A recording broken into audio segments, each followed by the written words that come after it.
Assalamualaikum warahmatullahi wabarakatuh. Perkenalkan lagi dengan saya Siti Sarah Ibrahim. Saya dari kelas MN21E Universitas Nusa Putra. Di video kali ini saya akan membahas atau menjelaskan materi mata kuliah akuntansi manajemen pada bab ke-6, yaitu tentang penganggaran untuk manajemen strategik dan pengendalian keuangan. Langsung saja, yang pertama ada pendahuluan. Pencapaian keberhasilan dan kinerja yang baik suatu perusahaan tidak dapat dicapai dengan cepat atau instan dan dalam waktu yang sekejap. Banyak pasang surut dan proses yang tidak mudah dalam mencapai kesuksesan suatu bisnis atau usaha.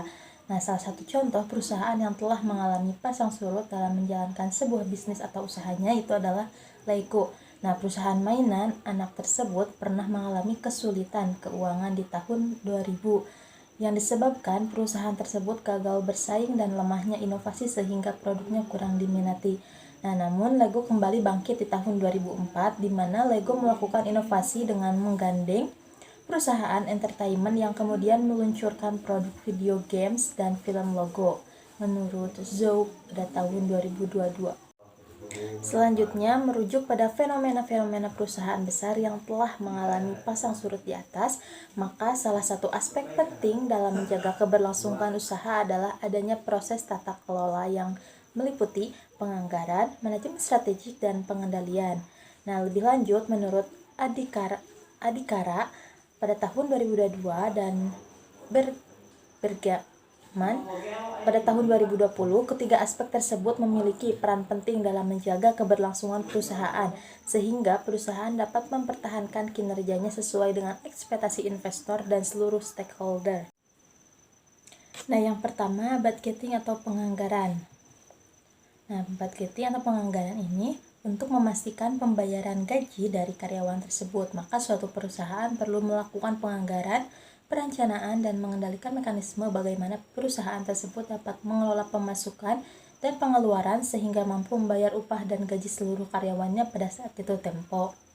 Oleh karena itu, proses perusahaan merencanakan pengeluaran dan pemasukan atas uang atau aliran uang disebut sebagai penganggaran. Itu menurut Shimamoto pada tahun 2012. Selanjutnya, menurut trader pada tahun 2014, untuk mengawali sebuah perencanaan, maka diperlukan proses anggaran, sehingga anggaran merupakan bagian dalam perencanaan keuangan. Anggaran yang diperlukan dalam perencanaan keuangan adalah sebagai berikut. Yang pertama ada anggaran penjualan, anggaran produksi, anggaran operasional, anggaran biaya penjualan, anggaran modal, anggaran penelitian dan pengembangan, anggaran proyek lain, anggaran kas, dan yang terakhir, laporan keuangan yang diproyeksikan. Nah, jadi menurut Kaplan pada tahun 2009, penganggaran merupakan rencana terperinci yang menggambarkan cara di mana sumber daya keuangan atau moneter akan diperoleh dan digunakan selama periode waktu tertentu.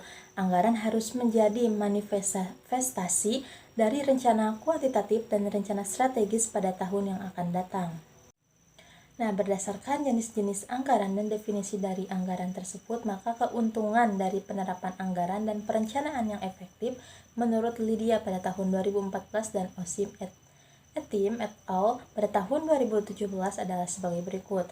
Yang pertama itu menjadikan para manajer memiliki perencanaan. Kedua, meningkatkan komunikasi terkait dengan implementasi rencana pada seluruh fungsi pada perusahaan. Yang ketiga, membantu para manajer dalam memberikan arah untuk melaksanakan pekerjaannya. Yang keempat, mengharuskan manajer untuk berpikir ke depan dan mengimplementasikan rencana mereka sesuai dengan komitmen. Yang kelima, membantu dalam memberikan tujuan dan sasaran tertentu yang berfungsi sebagai tolak ukur untuk melakukan evaluasi dari hasil yang dicapai. Nah, yang keenam, membantu dalam mengidentifikasi potensi kendala atau penyebab dari masalah sehingga dapat dicari solusinya dengan cepat. Nah, yang ketujuh, membantu mengkoordinasikan kegiatan organisasi dengan mengintegrasikan rencana serta tujuan dari seluruh fungsi dan unit kerja di perusahaan. Yang delapan, yang terakhir, memastikan bahwa rencana dan tujuan konsisten dengan tujuan organisasi. Nah, eksistensi dari perencanaan keuangan pada suatu perusahaan adalah salah satu alat manajemen yang dirancang untuk pengambilan keputusan serta evaluasi dari rencana strategis dalam bentuk indikator keuangan tertentu. Selain itu, perencanaan keuangan bermanfaat untuk membandingkan anggaran serta realisasi dari indikator keuangan sehingga mampu membantu mengidentifikasi hubungan antara kegiatan, anggaran biaya, serta hasil. Nah, hal tersebut bermanfaat juga untuk menganalisa proses mana yang paling mahal dan tidak efisien sehingga manajemen dapat mengambil keputusan untuk mengurangi atau menghilangkan pekerjaan yang tidak perlu dalam rangka meningkatkan produktivitas. Nah, yang kedua itu budgeting, penganggaran, strategi manajemen atau manajemen strategik, dan financial controlling atau pengendalian. Nah, jadi manajemen strategik dan penganggaran adalah kegiatan yang berbeda tetapi saling berkaitan. Namun apabila kedua aktivitas tersebut diimplementasikan secara bersamaan, maka dapat berdampak meningkatkan kinerja serta daya saing dari perusahaan. Nah, penganggaran adalah suatu proses mengalokasikan sumber daya keuangan suatu perusahaan atau organisasi yang selanjutnya diturunkan ke seluruh unit kerja maupun fungsi-fungsi baik berupa kegiatan bisnis maupun investasi. Selanjutnya, strategi adalah proses pengambilan keputusan yang mengatur kegiatan bisnis dari investasi, perusahaan, maupun organisasi yang telah ditargetkan pada hasil tertentu. Selanjutnya, peran manajemen strategik dan penganggaran memiliki perbedaan. Nah, manajemen strategik dirancang untuk menetapkan tindakan perusahaan, mengidentifikasi strategi yang akan digunakan untuk bersaing di pasar, serta bagaimana mengukur kegiatan internalnya. Nah, sedangkan penganggaran di sisi lain digunakan untuk mengalokasikan sumber daya keuangan perusahaan yang tersedia secara efisien dan untuk memantau kinerja manajer dan karyawan. Selanjutnya, keputusan strategis dibagi menjadi 3 jenis, yaitu yang pertama, keputusan untuk mempertahankan serta meningkatkan aktivitas bisnis yang berkelanjutan. Yang kedua, keputusan mengevaluasi peluang perubahan yang bertahap namun substansial. Nah, yang terakhir ketiga yaitu keputusan mempertimbangkan investasi pada kegiatan bisnis baru. Nah, selanjutnya dapat dilihat pada gambar di layar, yaitu hubungan manajemen strategik, penganggaran, dan pengendalian keuangan.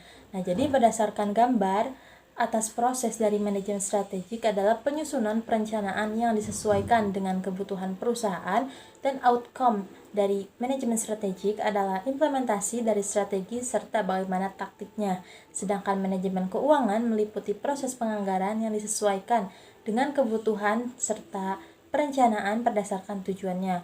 Nah, oleh karena itu, outcome dari manajemen keuangan adalah pengalokasian dan pengendalian keuangan yang efektif serta efisien. Nah, mungkin hanya itu yang dapat saya sampaikan pada pembahasan kali ini tentang bab ke-6, yaitu penganggaran untuk manajemen strategi dan pengendalian keuangan. Mohon maaf apabila ada kesalahan. Semoga apa yang saya sampaikan dapat bermanfaat. Wassalamualaikum warahmatullahi wabarakatuh.